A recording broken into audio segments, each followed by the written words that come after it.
The extradition case of Fetullah Gulen is now at the heart of US-Turkey relations. Head of the Feto terror group is an Islamic cleric who's been in self-exile, living as a recluse in his Pennsylvania mansion for nearly 2 decades. Extradition requests to the US are for serious offenses involving felony charges, and they require not only judicial approval but also political endorsement. It needs to be hard information that's presented to a court in the United States that this is a treaty, that the request is covered under the treaty. Over the years, Gulen's movement has set up hundreds of schools in scores of countries, including the US, and established cultural exchange programs, business associations, and media outlets. His movement widely infiltrated Turkish bureaucracy, but ever since the coup attempt, he's the most wanted man in Turkey.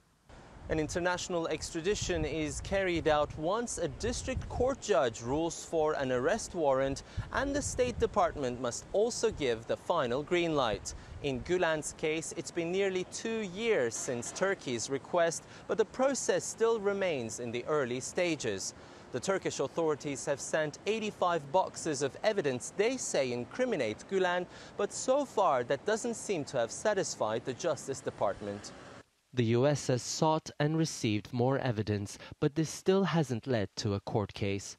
Experts say the stakes are high and this isn't a normal case. I think the accusations of the Turkish government that Mr. Gulen is the head of a terrorist organization are severe accusations, so there's a high level of threshold that needs to be met when it comes to proving that he has been involved.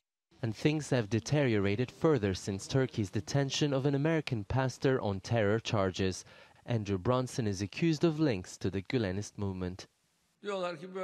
They tell us to give them the pastor. Well, you also have a pastor. Give him back to us, and we will see to his legal proceedings and give him to you. Why do they object to that? They have a judicial track, so do we. And at least, the pastor we have is going through the proceedings, whereas the one in Pennsylvania is living in a mansion. The relationship between the two NATO allies will continue to be tested for as long as the extradition process is left unresolved. Ediz Tiyansan, TRT World, Washington.